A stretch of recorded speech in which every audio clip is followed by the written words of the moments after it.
রুগ্ন শীর্ণ শরীরটা একবারও আমাদের দিকে না তাকিয়ে অথই অন্ধকারে ঢুকে গেল।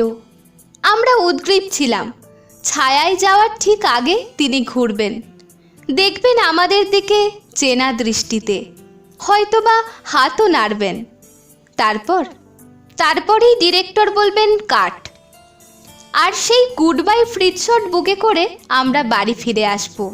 চিত্রনাট্য ছিঁড়ে কুটে ফেলে রিচার্ড পার্কারের মতো একবারও না তাকিয়ে তিনি চলে গেলেন, সব স্পটলাইট ম্লান করে দিয়ে।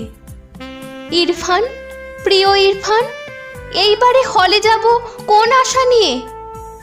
এই প্রথম এবং শেষবার আমরা হাততালি দিতে পারছি না, শুধু বারবার ফোনের স্ক্রিনের দিকে হতবম্বের মতো তাকিয়ে আছি।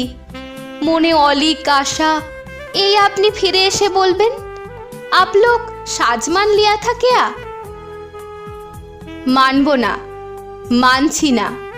আপনি জানেন শুধু আপনি আছেন বলে কত সিনেমা দেখতে গেছি, টিভিতে ঠিক আপনার অংশটুকু হাঁ করে দেখে সিনেমা ছেড়ে উঠে গেছি কতবার। একবারও নিরাশ করেননি আমাদের। হলিউডে আপনি এলেই আমরা উদ্বেল হয়েছি আমাদের লোক বলে, বলিউডে উৎকর্ণ হয়েছি নতুন কিছু পাবার আশায়।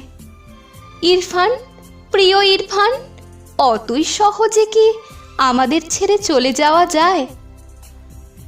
আজকে নিঝুম শোক, তাই বলে দিচ্ছে না এদেশ বিদায়।